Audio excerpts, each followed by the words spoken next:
Yo, we back. This is episode 56 of the Illogical Sense podcast. Out here in good old San Jose, California is Mr. Busby. And out in LA. And out here in Los Angeles, your boy JC No Hunters. What's cracking, yo?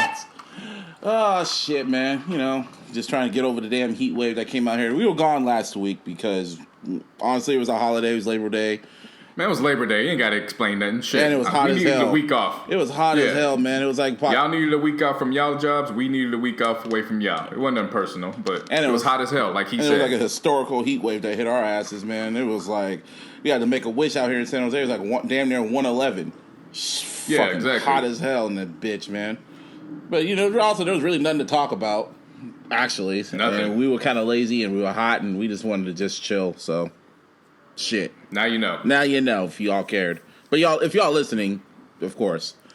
So anyway, how was your Labor Day weekend? How was your fucking week? All that crap. How was that? Cool. Same here. Nothing much. Yeah, same here. Nothing much. I'm ready to get into it. Yeah, well, it's been week one. But yeah, this past Sunday was week one of the NFL. Finally started. Football is back. And Thursday was the start of week one. Oh yeah, and the Madden curse is alive and well. Tom Brady had like the worst performance of his fucking career. That was crazy. I didn't watch the game. I saw the highlights, and I'm like, holy shit. He really was trash. We'll see if the Madden curse is alive. I mean, I can't say it after one game unless the man blew his knee out, and that didn't happen. Yeah, NFL started, season opener kicked off Thursday night. Everybody for the most part, had the Patriots winning, and Kansas City was like, nah, bro. Pretty much. Check out this new offense we got. And they went back and they was running triple options, and they now have the personnel to run that shit. And I gotta tell you, as a fan of the team in the AFC West, I'm nervous looking at that Kansas City offense, man. That shit looked deadly. Alex Smith was looking like the Alex Smith that I know, that I believed in, you know. Yeah, for the seventh time in his career, he had a 300-plus yard game. I mean... And he hit Tyreek Hill out on the sideline, and Tyreek Hill did the most disrespectful celebration I've seen in a while. He just looked back at the defender chasing him, gave him the peace sign, and just went to the end zone. I saw that shit. I didn't watch the game. I saw the Tom Brady highlights, but like Alex Smith, was he like bombing it, or was he doing them little short passes and shit? He was doing short passes, but he was also hitting. He had a few that were hitting beyond 15 yards, which is, you know, if you watch and you know from what Busby and I are explaining, you know that Alex Smith is really going to hit you on the short yardage. But he was sending that thing out there. He could bomb it when he really wants to, but he just doesn't have to. So right, and you know, they did good. Shout out to Marcus Peters. He went out there and he had some customized cleats, and on the bottom it read "Justice for All." So shout out to him. And pretty much the protesting is still going on. Some people are still taking knees. Some black folks are still putting up the black fist, all for protesting. Mm-hmm. The message that Kaepernick wanted to have and shit. And especially after what happened to Michael Bennett. Oh yeah, that too. In Las Vegas. Yeah. So for those who don't know, which I wouldn't know how you wouldn't know at this point because it's become a national story. Michael Bennett was out, or he's a defensive lineman for the Seattle Seahawks. He was out in Vegas for the Mayweather-McGregor fight. They claimed that they heard shots fired. Everybody's running around trying to get out. Michael Bennett was one of them, so he's running trying to get away. Next thing you know, he's getting chased down by two police officers.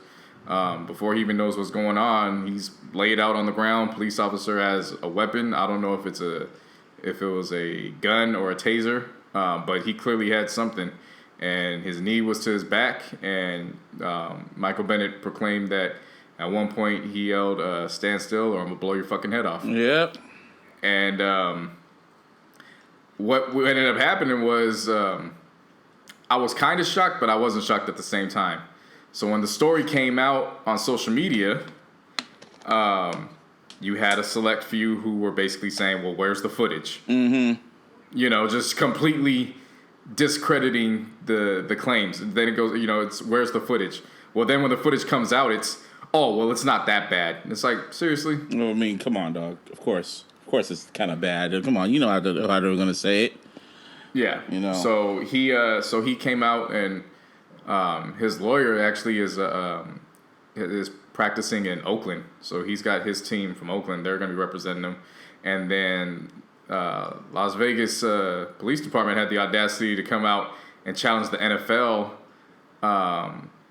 to investigate Bennett's claims because, of course, when he came out and spoke, he said, I was profiled for the color of my skin. Mm-hmm. So they came out and issued a statement saying, well, we want the NFL to investigate because clearly he's not being truthful. It's like, really? God. Are you serious? That's just petty.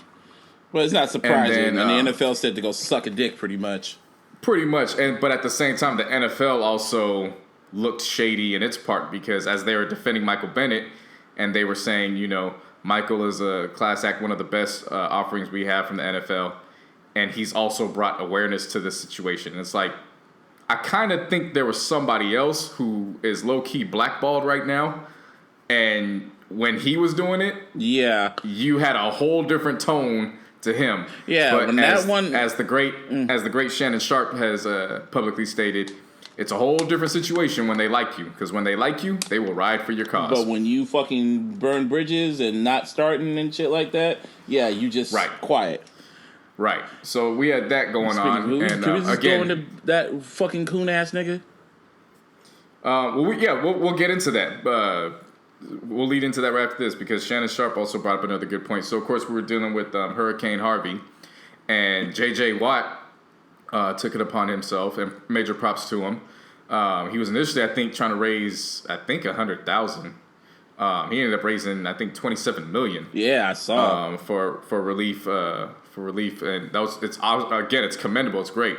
But once again, there's a reason why we need to protect Shannon Sharp because Shannon Sharp came out and said, as commendable as that is, I didn't hear nobody's telling him he should just stick to sports. Mm-hmm. And Shannon even said, and rightfully so, nobody should have told him to stick to sports because this came from the heart and it's something that we needed to do.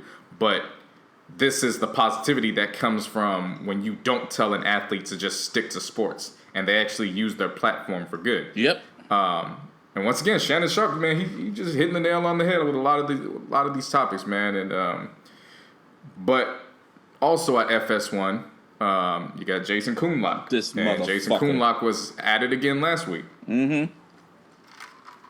So he has this really obsessive love relationship with Kaepernick. He really does. Maybe it's like he's trolling.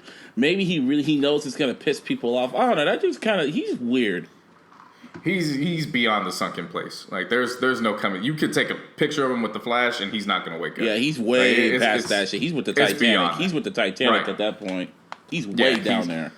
So I don't know if it was. I doubt it was aired because I don't think FS1's that stupid. Yeah. But he went on Twitter. And he had this picture, and it said, "I want to thank Colin Kaepernick for coming out and visiting." Thank Cap for showing for visiting. Yeah, right. And it's this dude in an afro and a Kaepernick jersey, and he's got his fist up. Black fist. Yeah, and he was light skinned. Yeah, and he's real light skinned. So at the first instance of it, everybody thought it was a white guy.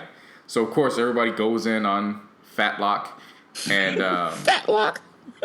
I'm fat too, man. But hey, but we will point out his, as a great prophet once said, he can only talk to us about snacks. True. So everybody thought it was a white guy that did it. Well, after some conducted research, it broke my heart to find out that the impersonator of Kaepernick was none other than Kid from Kid and Play. Seriously. And after that happened, I got rid of all the house parties. Couldn't do it. Yeah, I saw that shit, man. That broke my heart. I'm like, really, kid? Really, kid? You know what I smell, bro? I smell something. What you smell? I smell something. What you smell? What you smell? I smell cooning. Damn straight. Shit, man. It was like, really? And he didn't say nothing about it. But come on. Of course he didn't. Yeah, come on, kid. Really? Even Play had to tell you play too much, bruh. Yep. And Jason Whitlock, man, nah. I saw it on Twitter when you sent that shit to me. I usually just ignore all the little dumb shit he says, but this shit it struck a nerve, and I had to say something on Twitter. And I pretty much said straight up that you are beyond it. I don't see you as black anymore.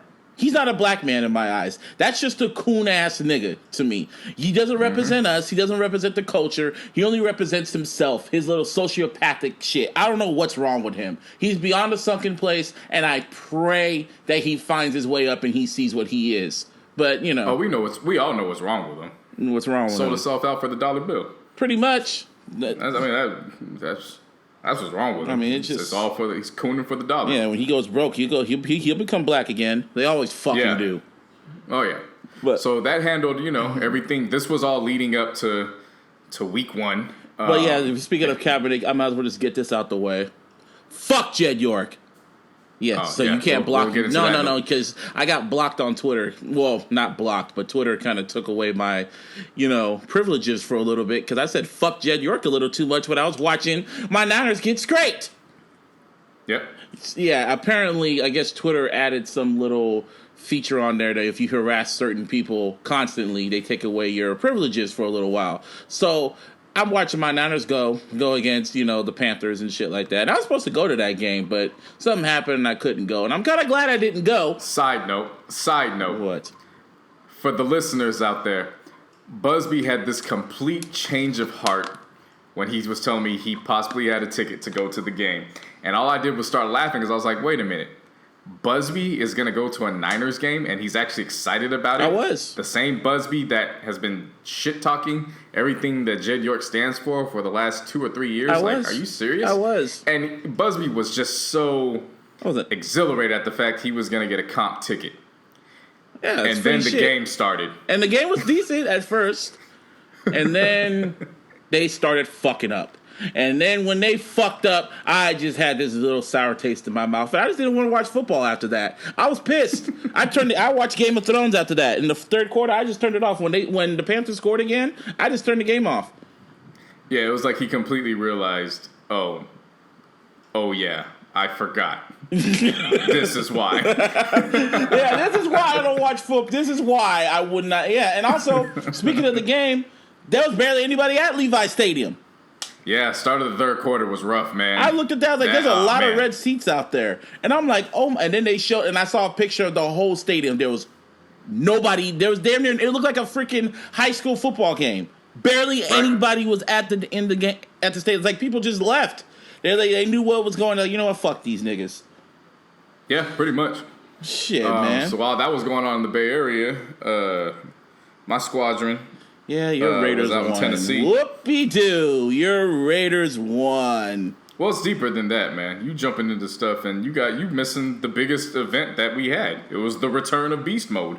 Duh. And he showed that he did not miss a step. Of course he did. His first run of the regular season was a 14-yard run. And then one of his final runs in the game was during the closeout time. And he made a 305-pound Pro Bowler look like a child. Yeah. And completely... You remember the interview when he said, you just got to keep running over and over. And he was like, so what's the moral of the story? Run through a motherfucker's face. That's exactly what happened. That was another chapter in the book of Run Through a Motherfucker's Face. He literally ran through his face, man. He literally ran through it. And shout out to my little homie Nana, who was also in our department. He moved down here to LA as well. He came over, we were watching it, and man, when that happened, we lost our shit. And then he flipped off the camera, right? Huh? He flipped off the camera after that, right?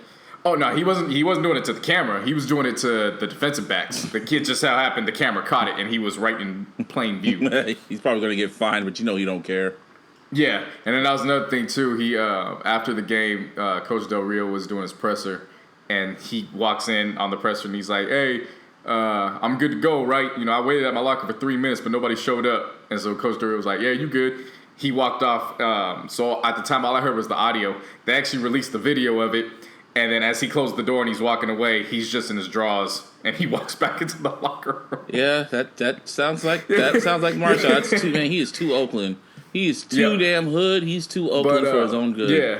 as far as the game goes, man, I felt so disrespected Yeah, I was about to when talk the game about started. that. I saw that. Let me talk about it. I was watching it. No. You had no. This is my team. Yeah, I guess. But see, that's what happens when you try to rush me off. See, Okay. you didn't want to talk about it. You was like, "Oh, your Raiders won." Yep, I sure did. You lost your opportunity. You lost your opportunity. Now let me talk. Well, let's do that for the Cowboys, though.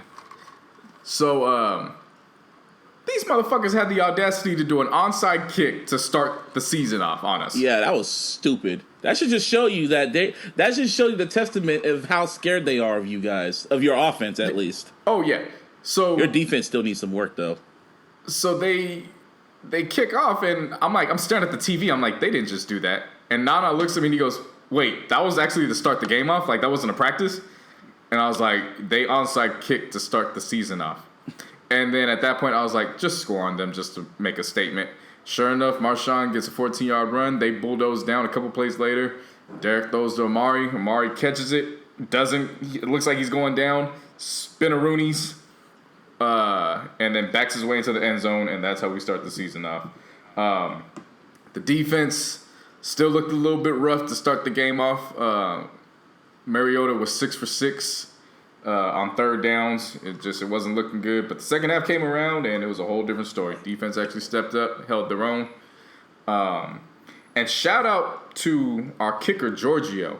So Giorgio comes around all the time through training camp, and then he's always around towards the latter end of the season just to give Janikowski some relief. But Janikowski got hurt, so we had to call Giorgio in. How long is Janikowski out? We don't know. I just got the word Saturday night.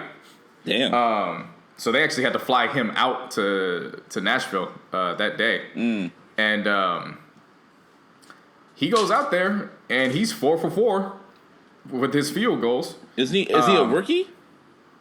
He's technically a rookie because he hasn't played in the regular season. Wow. So he goes 4 for 4. 2 of them are 52-yard field goals.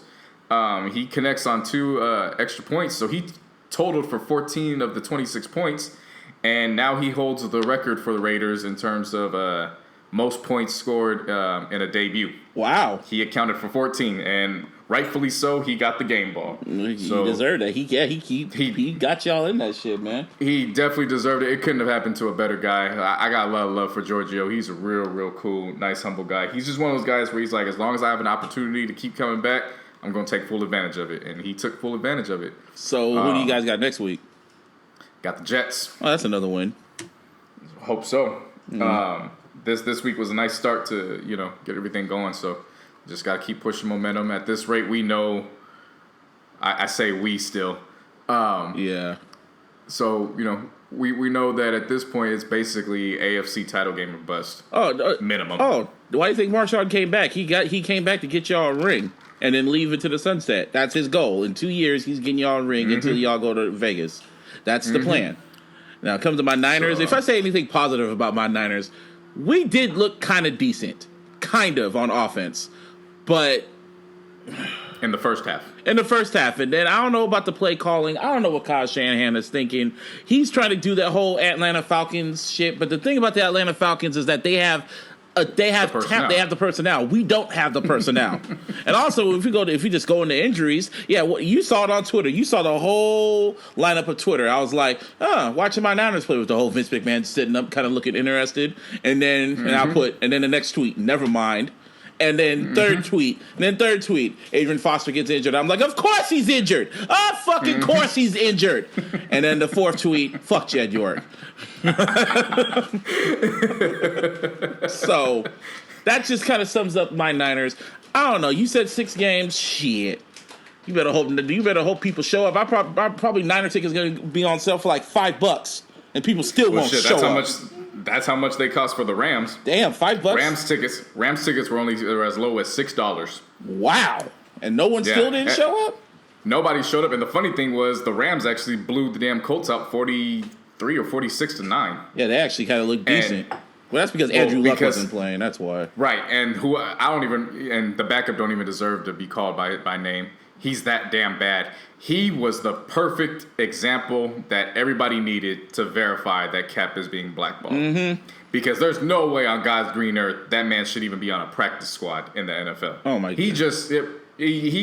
If you saw highlights of that, he went 9 for 18 and he threw 2 picks, and both of those picks were pick sixes. All of them. Yeah. Trash. He looked bad. And there's a lot of quarterbacks around the league that was more proof. I mean, for a week 1, there was not a lot of excitement. Yeah, it really you know what I'm saying? wasn't, Like usually in week 1, there's games that go down to the wire, and even the games that went down to the wire just weren't. Well, as Chicago went down to the wire with who did Chicago go down to the wire? The Falcons. With the Falcons, yeah, they blew that shit. Even then, it didn't even look captivating. It was kind of like, all right, Bears gonna fuck up right now. And 3, they did. 2, there it goes. There it goes. There it go. Fuck up. But I mean, football's back. You gotta love it until February. It's just like when does shit really got it? Because I was telling everyone it's just week 1, but like oh, every win matters, which is true. In the NFL, every win doesn't matter, but y'all should really start paying attention in week 5? Honestly, if your team is in contention, you're paying attention from week 1. If your team is not in contention, you're honestly not paying attention past week 4. And if you're a bandwagoner, you're probably going to start paying attention right after Halloween. Pretty much. Because then that's when usually when you start bragging, like, oh, yeah, I'm going to rock with this team. I had an Uber rider this morning who basically just told me all he does is bandwagon. And the Super Bowl 50, he wore both a Broncos and a Panthers jersey. What a fad. At the same damn time. No offense. Sorry, gay people. But man, I hate bandwagoners. See, that's the thing. You could have got me a job with the Raiders when you used to work over there. But I'm too much of a Niner. I couldn't do it, guy. Couldn't do it. I know it's money. You're a Niner. In your heart, you are a Niner, but I can understand why you became a Raider. They bought you. Maybe. They bought your soul. Maybe deep down it's somewhere. Somewhere. As far as I could tell, I shit that out. I'm watching Monday Night Football right now. If we stay on the topic of football. So how's Madden looking? Because you said you finally played it and shit. Yeah, you gonna want to skip that shit. Like I said on the last show we had, I was gonna let you know how it was. I played that damn long shot story mode, and I was pissed the fuck off. Yeah, tell people what the long shot story mode is.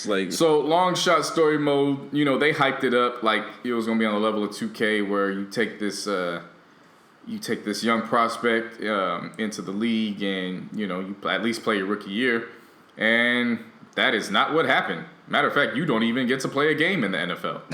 This shit is literally the equivalent of when the Dallas Cowboys had that reality show to pick a wide receiver called 4th and Long. It is the exact same format. Wow. The only difference is this is a quarterback you're playing with. And it's going to piss me off reliving it, but I do this for the people and the culture, so fuck it. Yeah, JC had to do that, so hopefully we don't have to go through that. Yeah, I die for everybody else's Madden sins, and I just want to say I can't wait until 2K drops on Friday. I'm trading that shit right back in. Damn. But basically what happens is the prospect is he hasn't even played college ball in like 3 or 4 years. Huh? He went to Texas, played 3 games, was terrible in those 3 games. His dad either died before the game started or his dad died before his final game in a car crash. His dad is portrayed by none other than Mahershala Ali. Mahershala Ali ain't turning down no checks at this point. After you win that Oscar, shit, give me that money. When he won that Oscar, he's now coveted under that Oscar money, so Madden had to cash his ass out. Yep. I'm not mad at him for doing what he had to do to get that money. But at the same time, this is some bullshit. So he dies, and then how does he die? The flashback in a car accident. Okay. They don't even show rightfully so. It's a TV or whatever G rating the damn game is. So they don't show the accident. They just show the car hit into a tree and the police cars are behind it. And the flashback, when he's at Texas, he gives up and he walks away. And next thing you know, it's like 4 years later, and his friend is taking him from a small town in Texas to Indianapolis for the combine. And of course, he looks rusty as hell, but you actually get to play that mode. And then you get approached by these people to do a reality TV show, and that's pretty much how you spend the rest of the damn game mode, performing in this damn reality TV show. Okay. And there's plot twists and turns. And then they do flashbacks. And the flashbacks, his backstory is he was this big blue chip, 5-star, #1 quarterback out of high school. But every time you go back in the damn flashback, his damn team is down by 20. And he has to come back. What kind of bullshit is that? Exactly. I'm like, what kind of 5-star talent is this? Like, what kind of shit is this? So you got to pull like, Tom Brady, pretty much. All I could take away from it was this was a TV series or a straight-to-TV film that got axed in the 11th hour, and Madden was like, hey, you're not going to use it? Cool. Let's put it in and let's attract our fans. And if anything, they just pissed off their fans even more. You don't have to, you don't have to spoil it all for people that actually kind of want to play that damn game, but you know. I mean, you can play it. You just know you're going to be pissed off at the end. I'm not going to play that shit. When I play this? Madden, I just play Madden to play, actual football. I don't play like story modes and shit. If I want to play a story mode, I play WWE 2K18 or some shit. So yeah, well, this just left a bad taste in my mouth to the point where I'm like, I don't even want to play Madden no more. Well, okay, but how do the teams look? How do the Niners? How do the Raiders? How's everyone look? I've only played with the Raiders, and the Raiders are scary as hell on offense. Oh shit! Like I've played 4 or 5 games, and I have yet to not score on an opening drive with the Raiders. See, that's how it was back then, years ago, when the Niners were like actually good. Motherfuckers were saying, "Man, the Niners were cheating on Madden." I was like, "Nah, we was just that damn good." Yeah. Fucking bullshit. Back in the day. Now I gotta actually try hard with the Niners. Like, you picking the Niners, or I'm gonna beat your ass, and then I end up beating that ass. Like, what the hell are you? Because I know how to play football, guy. The fuck? Right. So I'm giving up on Madden just the same way as the 2017 season has given up on a select few players already. Mm-hmm. So a moment of silence for their injuries. Yeah, so David Johnson, running back from the Cardinals, at this point it's unknown how long he's going to be out, but he's going to be out with a wrist injury. Allen Robinson, who's on my damn fantasy team in my dynasty league, he tore his ACL on a catch. Womp womp. That's why I can't do fantasy. That's why I cannot do fantasy games, because fantasy. The fortunate thing about that though is I'm so stacked at wide receiver. It's kind of like, Who else do you have? That sucks. Devontae, my little shout to young Devontae Adams, Kelvin Benjamin, Larry Fitzgerald. I got a whole bunch of other so you're good then. I'm good on that end. Kevin White. So I remember there was a point where Raiders fans were pissed off. We drafted Amari Cooper instead of Kevin White. Kevin White, I don't even think has played more than 2 games in the season. He, again, now has a shoulder injury, and they fear he's done for the season. Ain't that about a bitch? Yeah, he's gone with that. Like you said earlier, Reuben Foster, he was actually having a good game. Yep. But fortunately, and this is a testament. This is why I'm saying you just got to ride with it. I know what it feels like being both a Niner fan, post Garcia and Terrell Owens for that 10-year drought, and joining the Raiders organization the year before we started off 0-10. I know what it feels like. You just got to hold through. And Reuben Foster is somebody that you want to build around, because he hurt his ankle, he gets carted off, and then he comes back out to the field and he's begging the coaching staff, look, they just taped it up. I'm good to go. Put me back out there.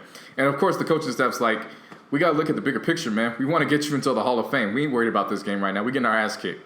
So fortunately for him, it doesn't look like it's anything that's very drastic. So chances are he's questionable for next week, but it doesn't look like he'll be missing that much time. He ain't going to be missing. He'll be all right. Yeah, so you know what I'm saying? Just build around him. And I want to give special prayers to Eric Berry, safety of the Kansas City Chiefs. If you don't know his story, look it up. It's a tremendous story. He bounced back through a disease, but his season unfortunately came to an end Thursday night when he ruptured his Achilles tendon. And that pretty much covers it. Man, week one's always... Yeah, man. Week 1 sets the tone. So week 1, you either the happiest of the happy, or you are like, shit, all right, I'm going to do something else for the rest of the season. Oh, yeah, the Cowboys won. But anyway. Oh, and the Cowboys, shout out to my boy Bryce Butler. Yeah, Bryce, shout out to beautiful him. Catch from that. But, if I hate any other teams, it's the damn Cowboys. Well, I don't really hate them. I just don't really care for them. Yeah, that game was... I understand it from a Cowboys perspective. A few of my boys, shout out to them, they all went out to Dallas for the game. I can understand it if you're a Cowboys fan. You didn't care that the fact that the score was 16-3 because you suffered years without having a defense and Tony Romo finding a way to throw an interception at the wrong time and the game ends the other way. Mm-hmm. For everybody else, though, that shit was boring as hell last night. Not even going front. Oh, yeah, and speaking of Romo, that dude was commentating the Raider game, and he was actually low-key good. Calling out plays. Yeah, he kept calling out our damn plays before the damn. Because it's the quarterback. It's the player in him. He still has that itch because he's still at first he's gonna be okay with this shit. But when he has to commentate that Cowboy game and he sees what he missed, he's gonna realize that he got bamboozled. He got played. Jerry Jones played his ass. Knows. Huh? He knows. He knows he got played. He don't want to do this shit. He don't want to be sitting up there. Yeah, but he did his thing. Just stop calling out our damn plays beforehand. He's like, oh, that's the play to the left, bruh. He's like, he kept saying, $5. This is the play to the left. $5 up. This is the pass. Shut your ass up and get out of here with that bullshit. What are you trying to? They're gonna probably tell him. They're gonna probably tell him to stop doing that. It's like, yeah, you need to be quiet. Yeah.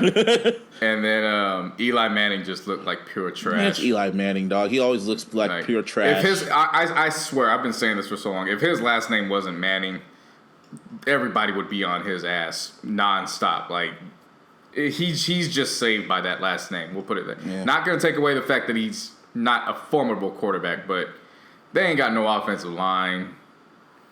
Odell missed the game, and at this point, if I'm Odell's agent, I walk into that office and I'm like, just give me the blank check right now.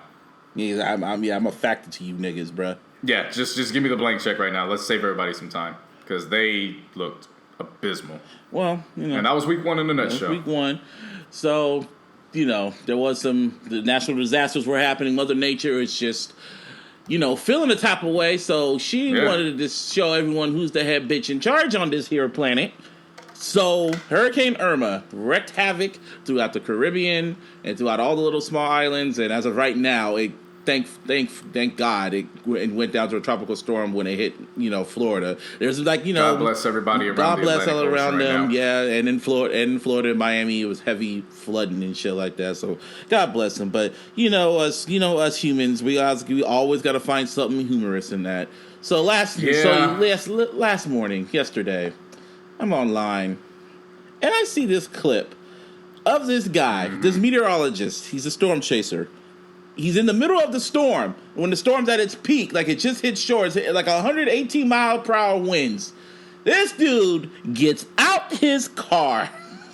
And he is battling the wind. Yep. It's like he's trying to What are you doing, man? Oh, man. Just watching. What the hell are you doing? He's trying to struggle to get up and trying to stay up and getting backed up. He's literally putting the thermometer in the air and shit. But I said that to my friend. He was like, yo, does he have a cross in his hand? And then I just started dying laughing. Like, the power of Christ compels you.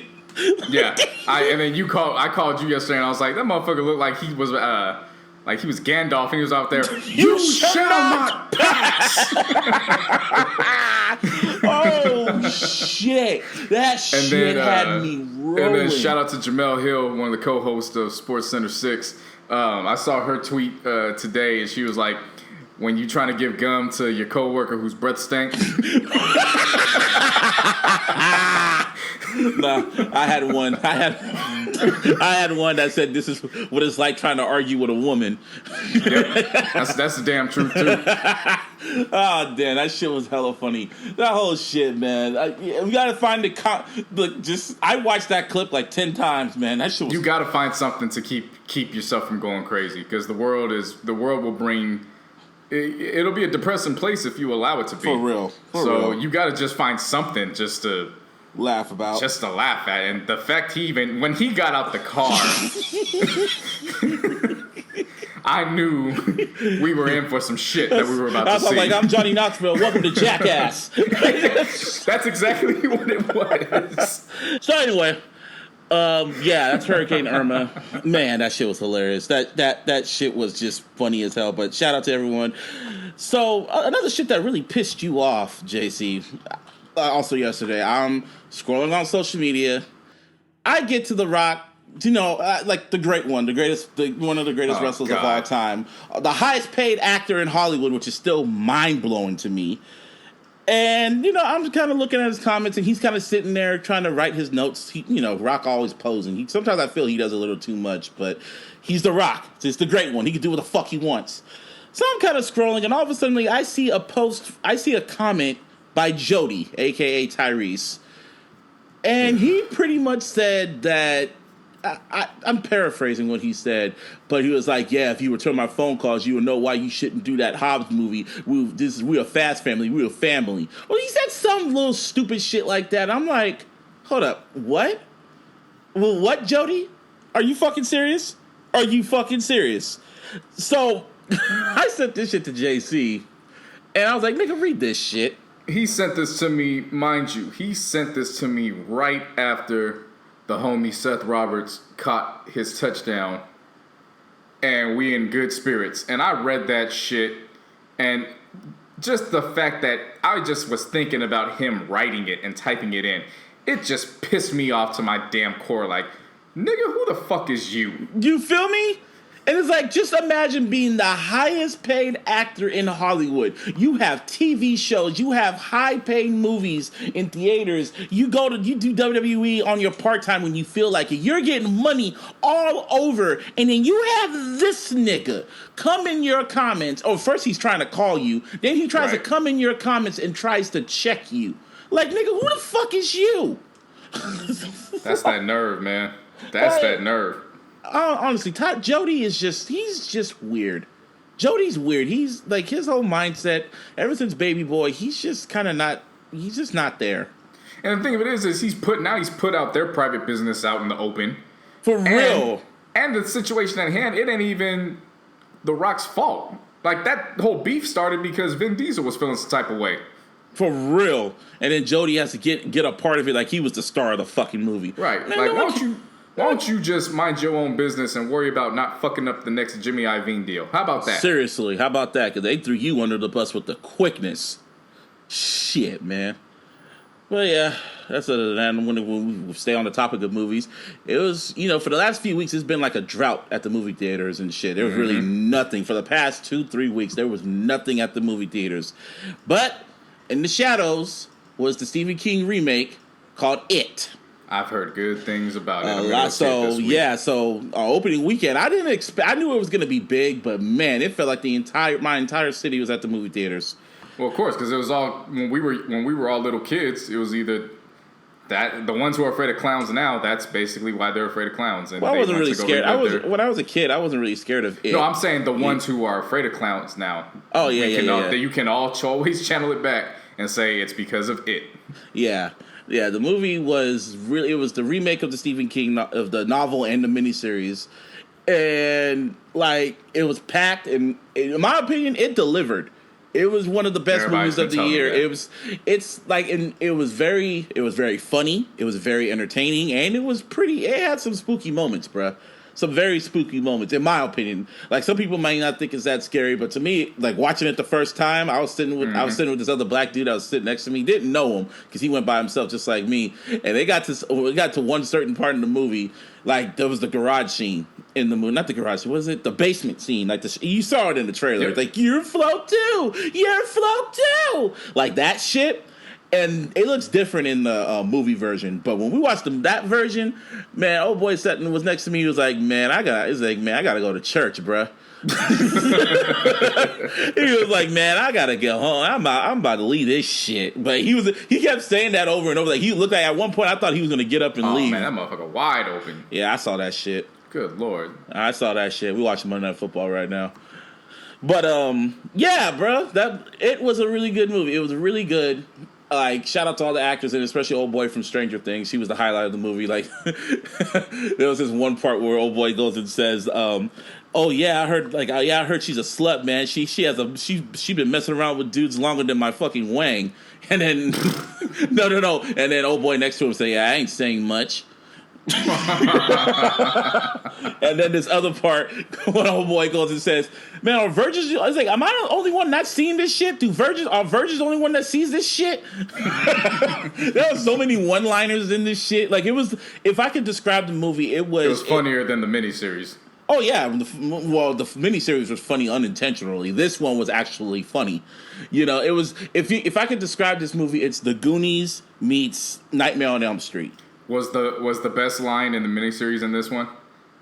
Well, yeah, you're afloat too. That was No. Were they just kids in this one? Yeah, they were just kids Man. they set up the sequel. They do set up the sequel because they're going to be adults in the next one. Because it said at the end of the movie, it says chapter 1. Okay, they gotta have the best line in the sequel. What's the best line in the sequel in the miniseries? I never watched the miniseries like that. Oh, you never saw it? Okay, so one of the kids and the girl, when they grow up, they end up after the events of the second one, they end up dating and but they start expressing feelings. Yeah. So he catches her alone and they embrace. And next thing you know, the camera pans out and it slowly starts coming up, and it's the clown. It's Pennywise. And then he looks at him and he goes, "Kiss me, fat boy."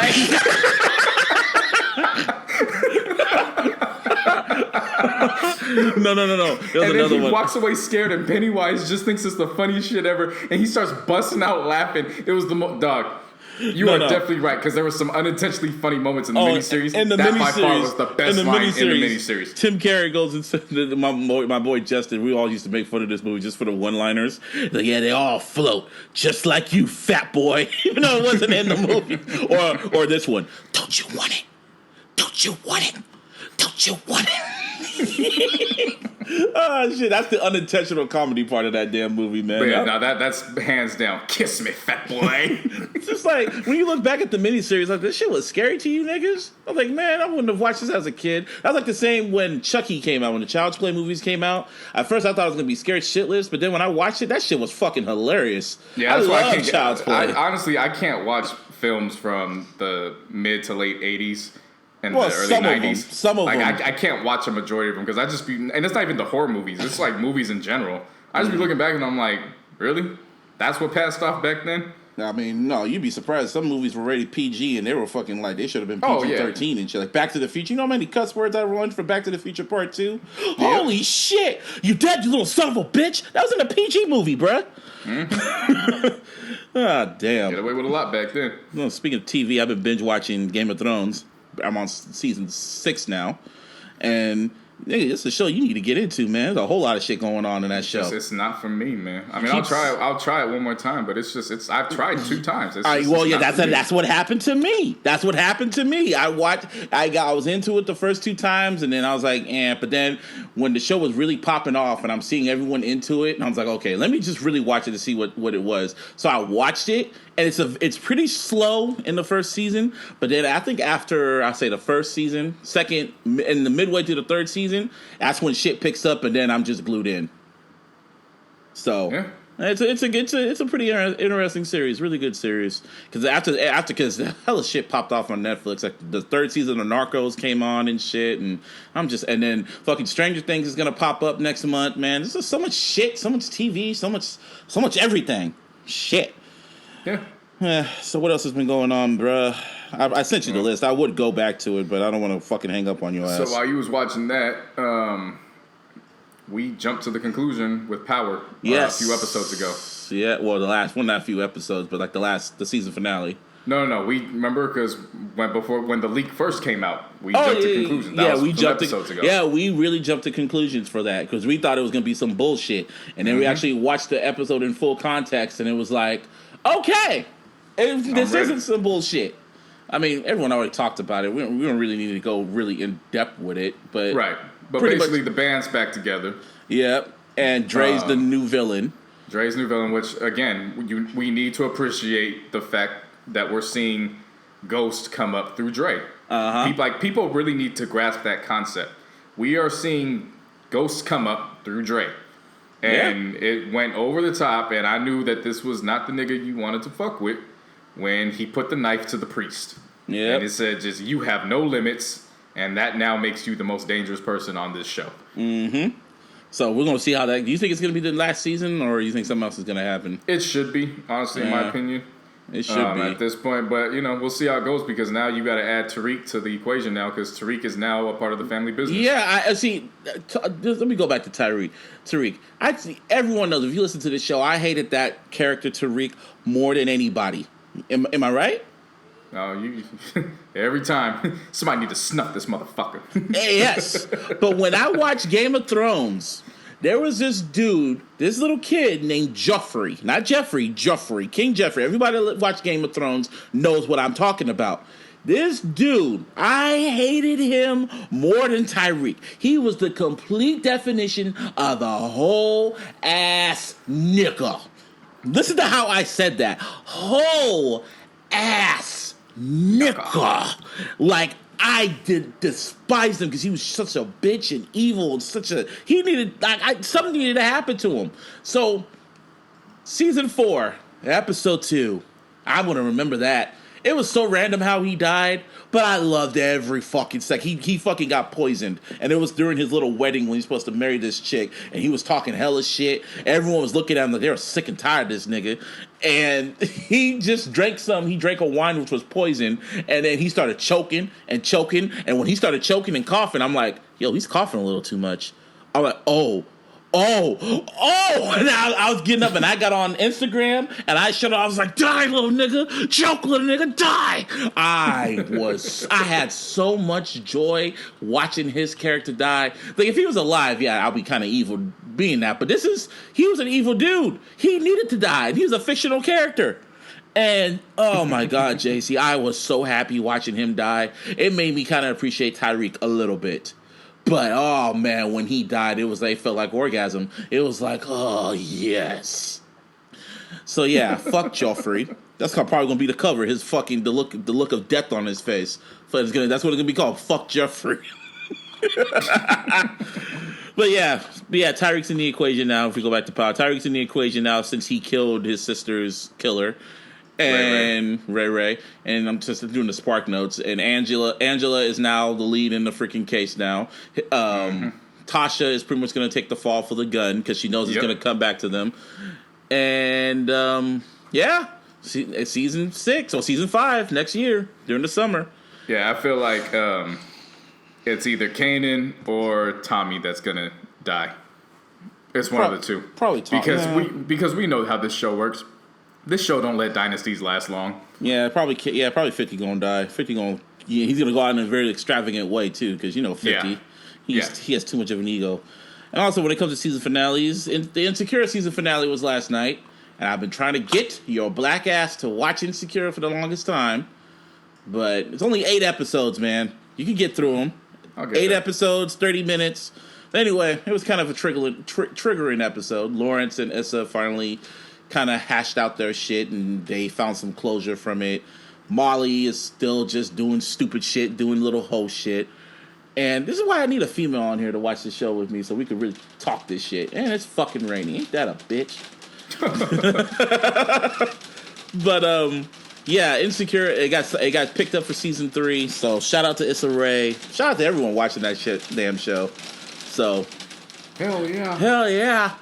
So, you might as well. You want to talk about extension? You want to talk about these anniversaries? Let's talk about extension, extraction, whatever. So, over this week, the last podcast we talked about extraction. Fuck his name. Excedrin. There you go. You fuck up Karuchi's name, I fuck up this nigga's name. Mm-hmm. Excedrin's fucking album, was it 17 or 19? It was 17. 17, and we really praised the album, but the last thing we said was that beyond music, he is a whole ass nigga. Oh yeah, I still stand by it because there's been a few people who said I just won't allow myself to listen to it, and I said I don't blame you because I don't feel the same way with Young Thug.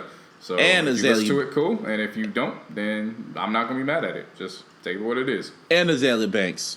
Azalea Banks, too. Yeah, her, too. Yep. So pretty much if you know the history of him, he went to jail for, pretty much being a menace to society.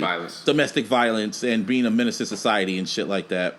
So I think Pitchfork got their hands on the deposition of a deposition. It was like a 150-page document of his girlfriend at the time, his ex-girlfriend, and she went into complete detail about their toxic, violent relationship. And pretty much the first time she met him, he pretty much put his hands around her neck, pretty much. Not in a playful manner either, just on some chokeslam shit. Just put his hands around her neck. And then pretty much she goes into complete detail, talking about how he just belated her. And what did the notes say on there? Like I said, I can't look at it like that. Basically, it's so damn graphic, and it's like, it's some shit that you would honestly read out of a horror movie. Either in a horror movie or the captions on Grand Theft Auto. Yeah. Says he threatened to put a barbecue pitchfork in her vagina. Yes, he did. Yeah, and she passed out. And it was just like, people think, oh, this bitch is lying. I'm like, you can't make no shit up like that. You can't. Like, there's just some things you're not going to make up. That's one of them. And beating her with hangers and shit like that. And then he got mad at her and beat her up because he heard her rapping along to another rapper's verse on his song. Yeah. That was just weird. I was like, dude, what? Like, in a nutshell, he is it's just like, she went into complete detail, especially how she escaped, because she broke up with her boyfriend to get with XXXtentacion. Pretty much, she broke up with her boyfriend at the time. So this is this irony. When she escaped from his house and shit while he was playing video games, the only person she knew to call was her ex-boyfriend. Right. And he picked her up, and pretty much that's when she filed charges. Motherfucker even threatened to kill her and her child when she was pregnant and shit like that. Like, this dude is he's just crazy. Like, from what she's saying, he is crazy. And of course he's denying it. He's always denying it, saying she's lying. And even his fans are backing him up because he has that cult following and shit like that. But you can't you gotta side with this female. It's like, dude, what the fuck? And then you see his history and all that, and you see how he is. Especially when I was reading his little double XL freshman shit, how he talked about how he got in fights all the damn time in high school. And I'm like, dude, this little short motherfucker, he never saw a real man in his life. He'll get dealt with. He'll probably get snuffed. So, yeah, wow. Fuck that nigga. Pretty much. Music is cool, but I don't think I'm probably gonna listen to anything with him anymore. I'm the same way. Like, and then when it comes down, when the end of the year list comes out, yeah, he's gonna be on that list, of course, because the music is undeniable. And this is the thing that's fucked up. It's like, where do you separate the music and the madness? Yeah, I mean, this basically, again, it just comes down to what we expressed in many episodes ago, where it's basically, I mean, if you doing stuff that warrants, some community service here and there, it's like, okay, I ain't tripping off it. But when it's a repeated pattern or it's to this extreme, I'm not gonna rock with it. There's like expression, Mr. Chris Brown. Like, I couldn't rock with Chris Brown no more, man. Like, the fuck. Right. So, speaking of motherfuckers like that, have you heard about R. Kelly lately? What's he doing? You didn't hear about his trips to McDonald's with his mama? Huh? Oh man. This motherfucker needs some help, man. Okay. He talking about how as a kid, he used to have a crush on his mama. What? I'll send you the link because you actually got to be informed. Sideways, I can laugh even harder at this. No. My response is kind of just like, what? No, I know, but I need you to watch the video of it first. He talking about the trips of when he used to go to McDonald's with his mama, and how he just loved it because he just had this nice crush on her in a mother-son type of way. Motherfucker, what are you talking about? What the? All right. Well. Yeah, it's just R. Kelly being R. Kelly at this point.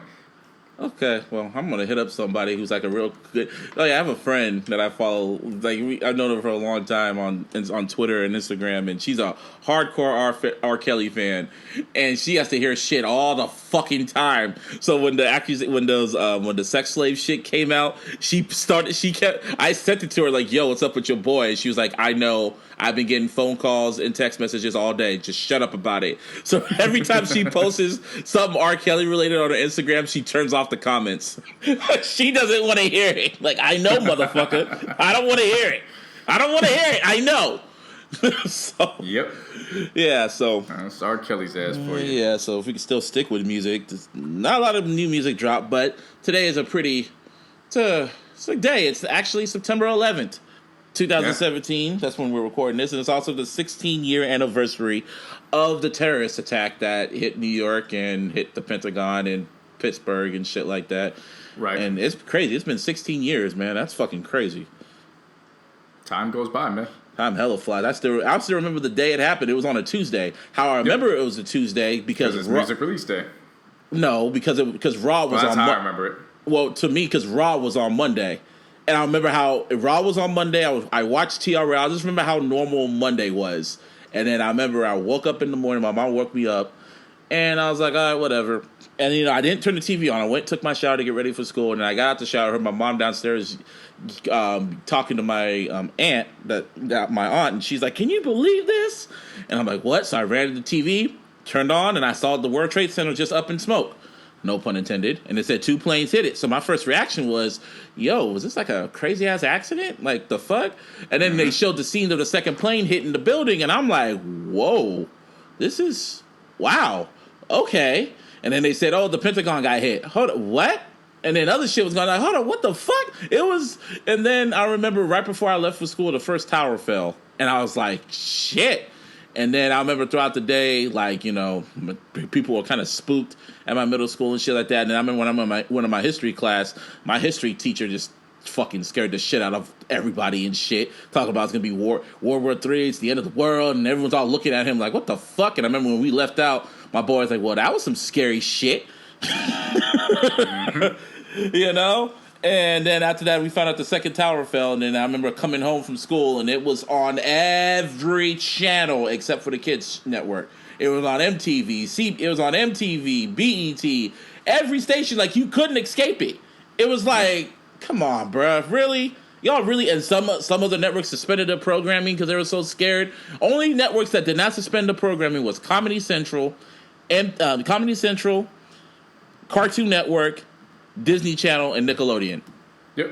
So their networks were, and also that same week, that's when Hardball came out. Right.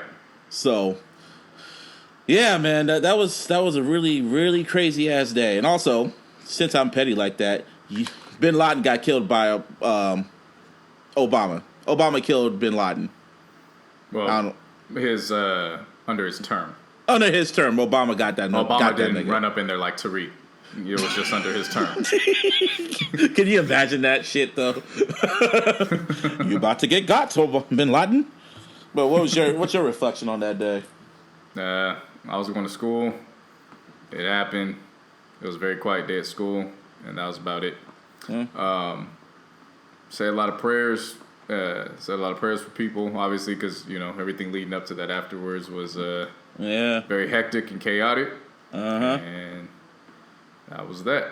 That was that, man. And I remember the next year, when it was the 1 year anniversary, 2001, 2002, I was in 8th grade. And just so happened we were discussing slavery at the time.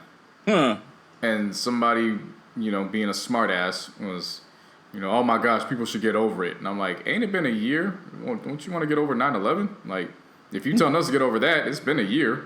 You feel me? And really, that's when it hit me. It was like, oh, that's how everything works here. Okay. We got to get over that. Oh, my God. Shit. Hey, he's still caught. How was that a helmet to helmet? Yeah, we're doing this live. We're watching Monday Night Football. Hey, this is a cold dude, man. If you got him in fantasy football, you are living. He is working tonight. And we saw that. It's a penalty. Hit him above the shoulder pads. Okay, anyway, but he was saying, so this is how it works over here in America?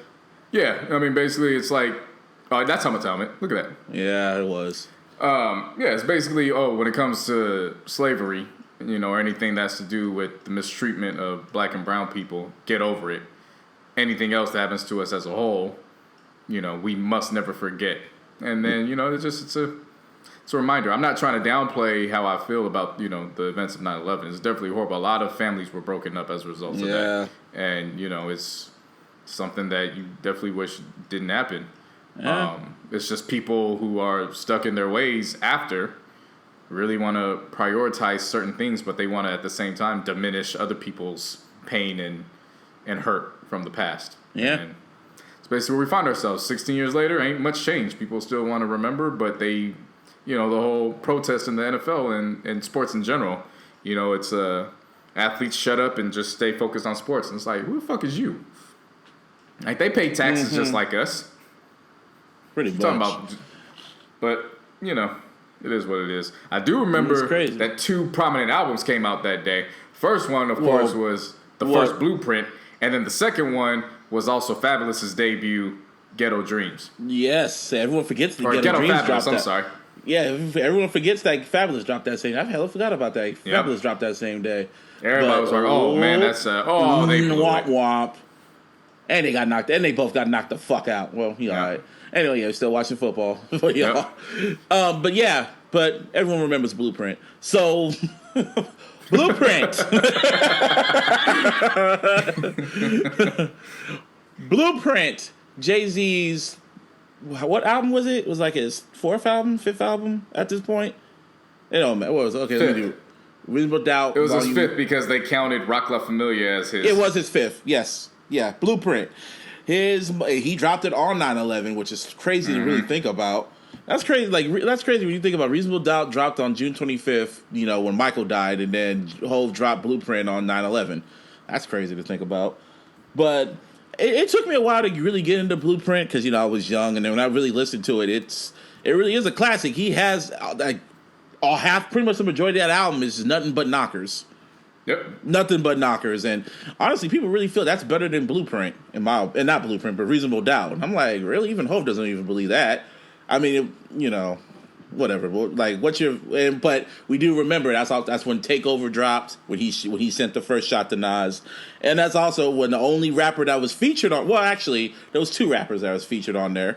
Kanye, even though he was known as, but he was G to K. Was it G to K, whatever his name is? G to K. He was just linear notes. Liner notes, Kanye, and Eminem. When Renegade, or recycled vocals, because everyone knows the story. That song was originally a Bad Meets Evil record with him and Royce. Diggs out here eating right now, man. I saw that, but it was originally a record with him and Royce, and then he took Royce off, replaced it with Jay's, and and everyone knows the story that the rest is history after that. And the rest is history after that. But what's your memory of Blueprint? Blueprint was cool. It was like my really first introduction. That's when I really started listening to albums at that point. So that was like my first introduction to Jay-Z as far as an album's concerned. It was cool. Yeah. It's kind of crazy on social media. Everyone's like, if any album has anybody on its nuts, it's Blueprint. Yeah. Everyone jumps on that. I don't know. That's what makes Hov's the GOAT. He can make album where people jump on its nuts. Like, bruh, really? Y'all really love this album like that? And yeah, granted, he has You Don't Know, he has Izzo, he has Girls, Girls, Girls, Song Cry. He classic records. When you look back, when we see him in December, like, he's gonna perform damn near half the fucking album. Oh yeah. So that's pretty much like his Thriller in a way, when musically for me. But yeah, it's Blueprint. Blueprint, Hov's classic album, of course, another classic. And also today, 10 years ago. I guess we get into the meat of this shit. 10 years ago, 2 other albums dropped on September 11th. The battle of the first week sales. Yes. And it was Kanye West's Graduation versus 50 Cent's Curtis. Yep. Yeah, I think that's the last time. No, there was another time, June 18th, but this was the last time, like, it was, like, publicized and shit. Yeah, so I was out in Murfreesboro, Tennessee, my freshman year in college. And one of my classes was a pop culture music class, and that was our homework for the week. Our homework for the week was to evaluate and compare and contrast both albums. Oh, shit. That was our homework, and I was like, say no more, fam. That's fine with me. And I blasted the hell out of those 2 albums because at the time, 50 and Kanye were what was popping. And I remember the whole build-up to that shit. Because honestly, one is aged well, and the other one has it's not. Forgotten.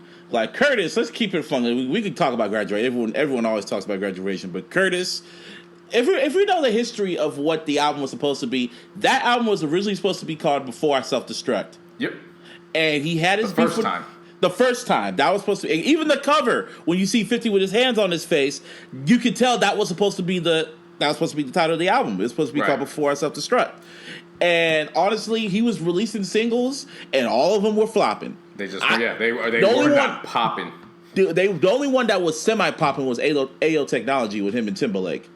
But that was after the album that came out because they tried. What was it? Let's go back and let's look at this album. There was, what's it called? What songs were on there? I know there was Money. What's it called? Laughing to the Bank. Straight to the Bank. Yeah, Straight to the Bank. And then what other songs were on there? That's how Straight to the that Bank. album. And then it was there was another one. I don't even know if it made the album. What was it? Amusement Park. I mean, it was because remember, that Straight did to the Bank make and the Amusement album. Park. They both dropped the same. It was like he was doing double singles. Yeah, he did double videos too. It wasn't an A side B side. He dropped double singles. Yeah, Amusement Park. Yep, I remember that. Amusement Park just did not. That shit was trash. That shit was hella trash. Even the video was trash, man. Yeah, so leading up to it, everybody's like, man, I don't know. And then out of the blue, he dropped I Get Money. I Get Money was originally supposed to be the remix to Laughing to the Bank. I remember that. And then he just turned it I Get Money. And it came out of nowhere because he dropped it on Funk Flex. And then that shit blew up. And that pretty much gave him the boost to get to that, you know. Yeah, because the producer, if I'm not mistaken, the producer came from SoundClick. Really?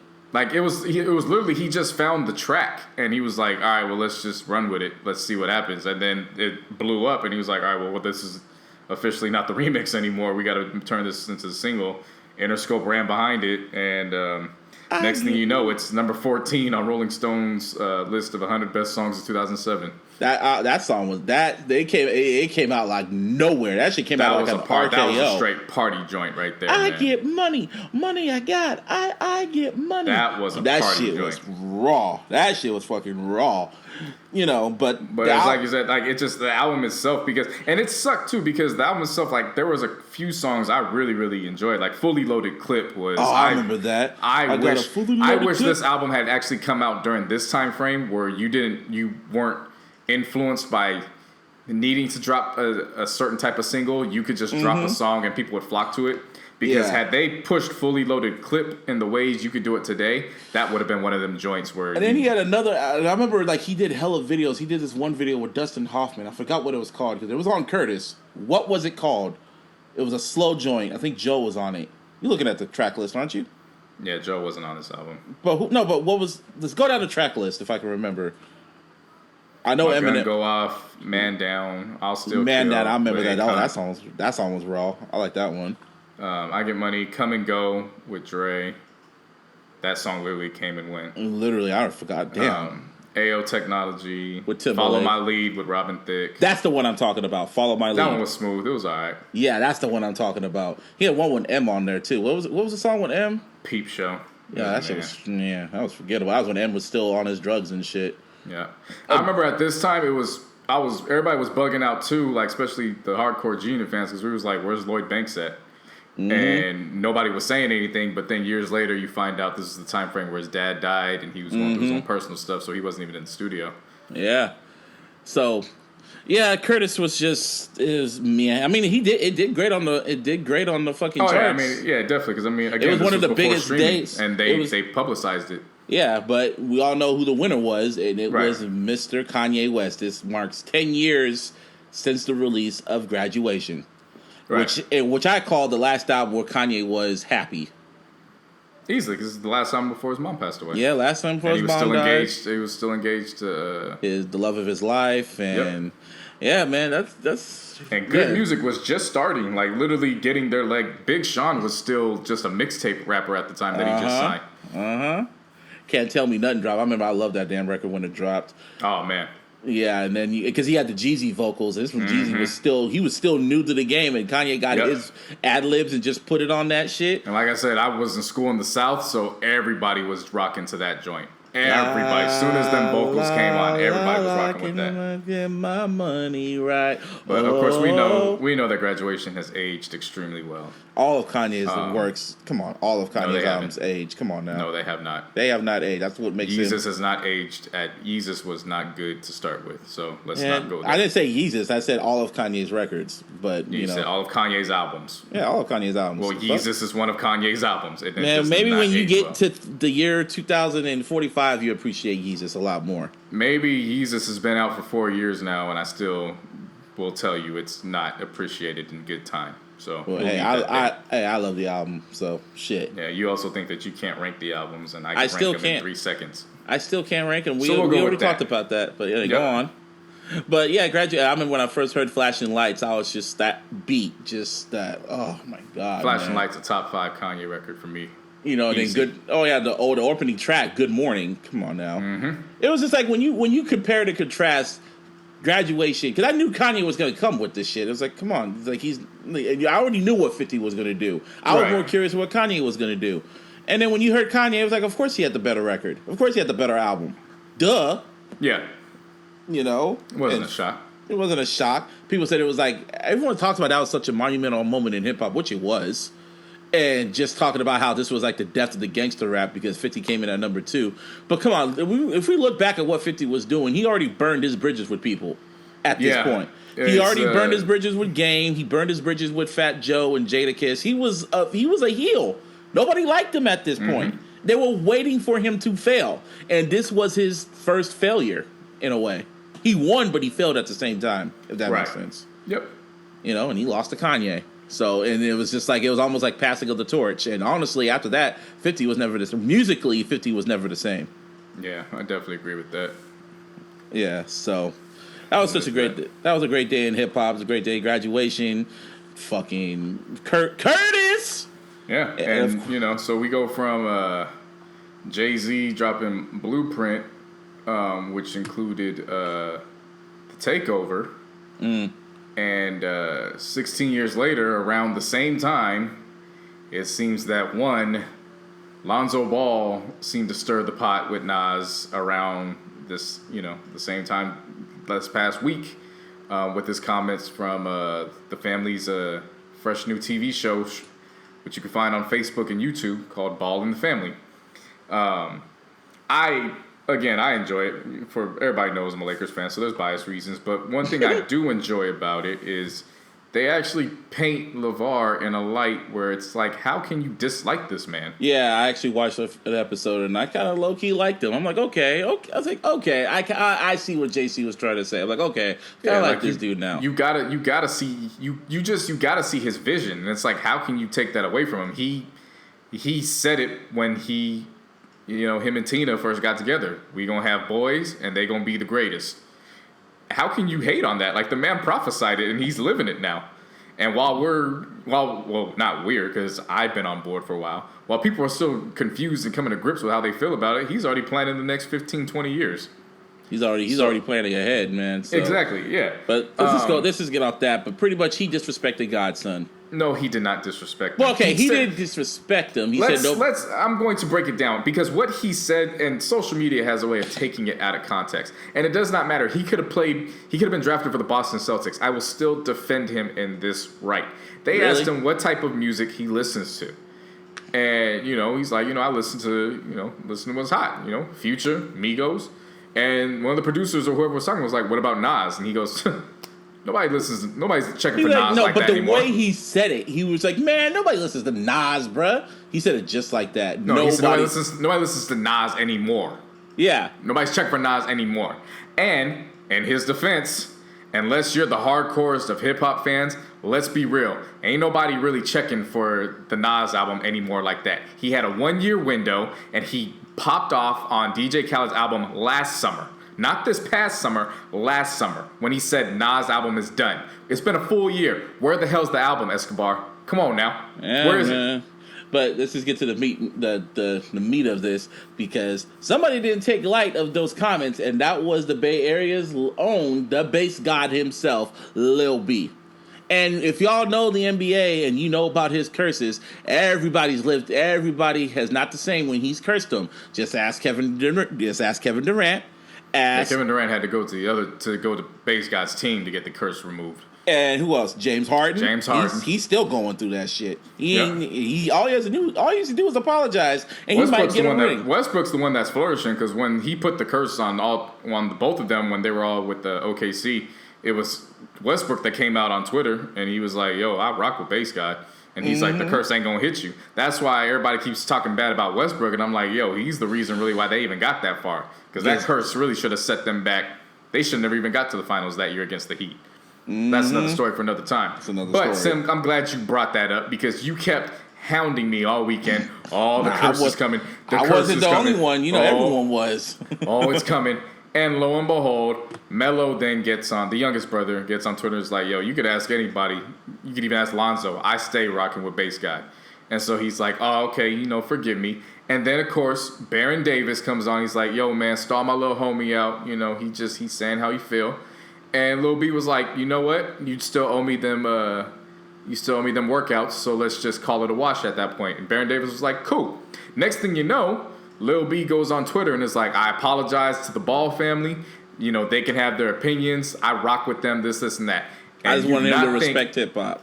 Yeah, and you do not think I took screenshots and copied links and I sent them to Busby and every one of them last motherfuckers that were sitting here all weekend. Oh, I saw it. Yeah, yep. I was like, okay, that's good. So guess what? Not even the Lil B curse can stop Triple B's. He didn't put it on them. Let's put it to that way. He lifted it. But why didn't he put it on them? Because it wasn't as powerful. Well, he didn't put it on them. He said he was going to. Because it wasn't as powerful as the spirit of Triple B's. Triple B's is a movement, man. This ain't, people need to really stop looking at it from that standpoint. They need to get on board. It's to the point now where Melo is now the first high school athlete to have his signature shoe. And he told LeVar, he's like, I don't give a fuck about the NCAA. The fuck?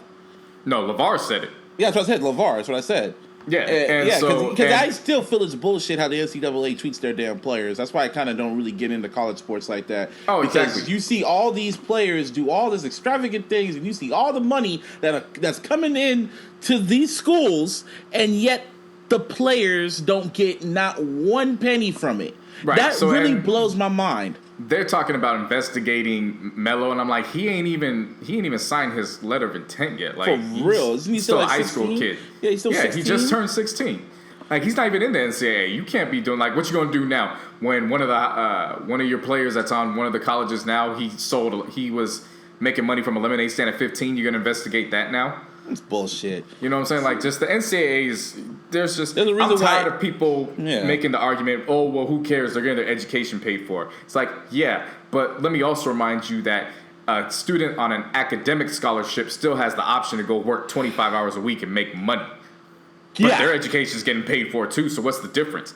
And on top of that, these athletics, when it comes to basketball and when it comes to football, they are the breadwinners for the university. Point blank, period. How much do you think they should get paid? How much do you think, if you can make it, that's how much do you think these players should get paid? I mean, I'm not talking like these players should, just be getting the money to go out and get, Lamborghinis and stuff.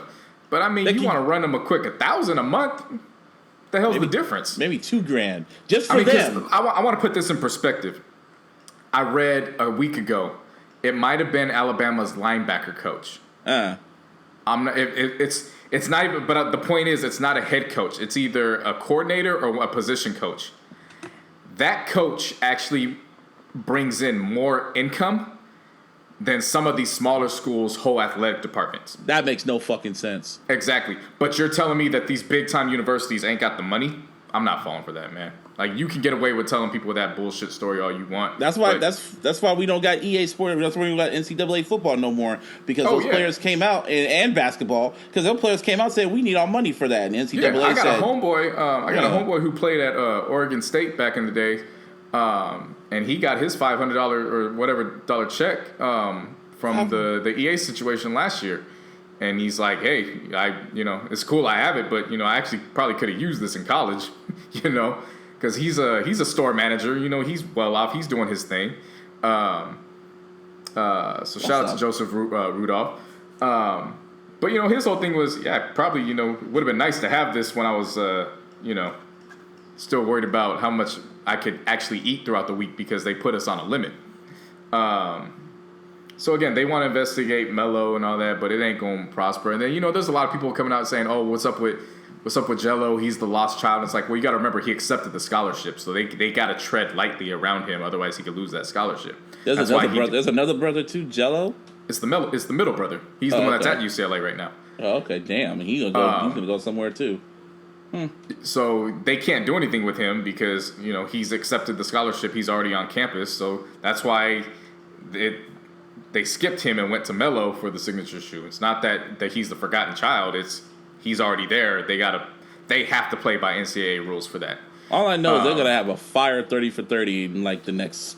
It's gonna decade. be legit, man. Like you gotta jump on this Triple B movement. Like it's popping. And then not only did Lonzo say what he said about Nas, then he dropped his single, which is basically a song just hyping up Melo's shoe. And I gotta tell you, I wasn't expecting much listening to it. And I played it, and I was like, this shit's actually not half as bad as I thought it was gonna be. And the next thing I know, is it like Shaq status? It's around there, but he actually has a really nice ass flow, and it's not no mumble rap. He's actually he pronounces his words. He has some witty lines. And it's not a major song. It's like a 2-minute track. That's mainly publicizing the shoes for his brother. Okay. But I mean, the thing of it is he raps. My boy pointed this out too. He raps exactly how he plays. He plays to set up his teammates, and that's pretty much what this song is. This song is pretty much highlighting his brother for his 16th birthday, putting highlights on the shoe. That's what's up. And I mean, it's again how you can't hate on this family, especially the fact when they go into detail with LeVar's wife and the boy's mom, how she had a stroke earlier this year, and LeVar is now her primary caregiver, and you see their interaction with each other as a family. And again, it's just like, if y'all hate on this, man, y'all just hate on success, period. Oh, I'm not hating on them. No, I'm not talking about you. There's still people who hate. There are still people on social media everywhere who are still hating on this movement. And it's like, yo, y'all really want to live and work 9 to 5s for the rest of your life. Like that's basically what you're telling me. You don't want to aspire to have anything great for yourself or for your future. And no. Oh wow, he caught that. Holy shit, flag. Man. Well, that was Lamar. That's your boy. When we get to wrestling, if I could just touch on this little topic a little bit before we wrap up. Oh, my goodness. Man, Vince McMahon is a crazy motherfucker, man. This isn't smart.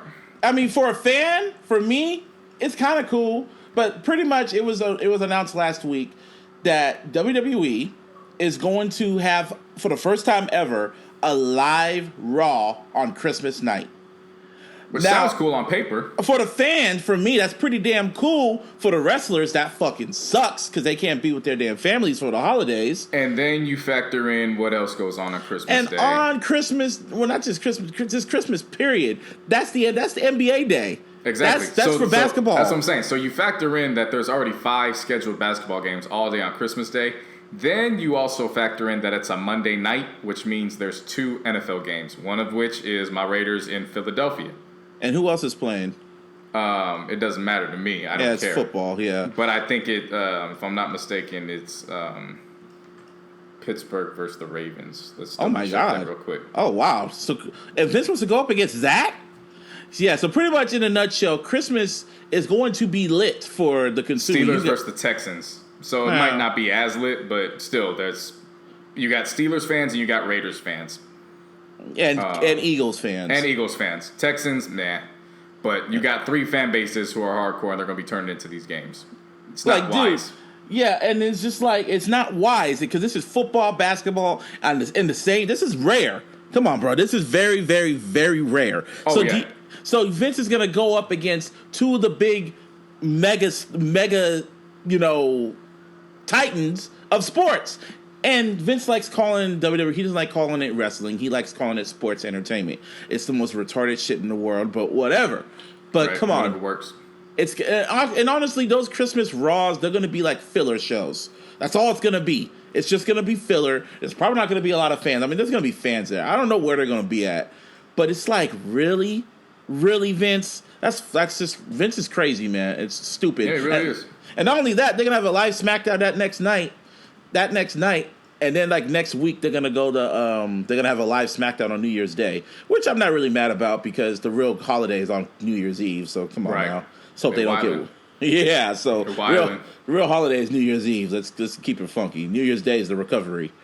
So, but yeah, I just think that's just really stupid. I feel bad for the wrestlers. Hopefully he doesn't. And also, no, honestly, I'll take that back. It was not Vince's call. It was the network's call. It was USA's call, supposedly. So he had to listen to the network and ads, and he was just like, fuck it. And yeah, money. It's probably just an experiment because I don't think he's going to do that shit again. You better not, because it ain't a wise experiment, I'll tell you that much. That's stupid. Yeah, the ratings going to be down the drain for that shit. But Yeah, holidays are gonna be lit. That's when you're gonna be out here. We're gonna see Hove and shit. Yeah, I will be out there a week before Christmas, and then I was gonna go to the Lakers game on Christmas night, but I forgot the Raiders were playing, so I'll be watching both games here at home. You gonna spend Christmas at in LA? Mm-hmm. That's why I'm coming up a week early, so I can celebrate it then. Oh, okay. And then go to the Hove show, and then go back home. Okay, I get you. Yeah, because remember the next night's the Cowboys-Raiders game.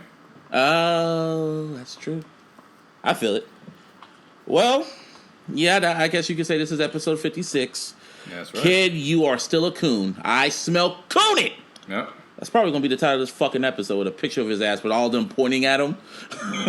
You know what I'm talking about? I'm not mad at that. You know, all of them pointing at him and he has that little sad look on his face. That's exactly what the title going to be. I smell cooning. He went from fucking eraser head to coon head. No, he went dreadhead head, and then he turned into coon head. Nah, never mind dreadhead. He just went from eraser head to coon head. That's all that matters. I still can't believe that it was him. Yeah. Especially in the damn scene where where Robin Harris gets harassed by the police. He gets harassed by the cops too. Yeah. Yeah, well, it's just a movie at the end of the day. He still got to check, but didn't learn the lesson. So, yep. Anyway, that was episode 56. Glad to be back. Yes, sir. So, signing off. This will be... Oh, damn, I think I saw some lightning. Yeah, I got off at the right moment. Yeah, this is this is Mr. Busby. You know how black people are in Mother Nature. Hell yeah. And it's JC No Hunters out in LA once again. Peace. Late. Fuck Jed York.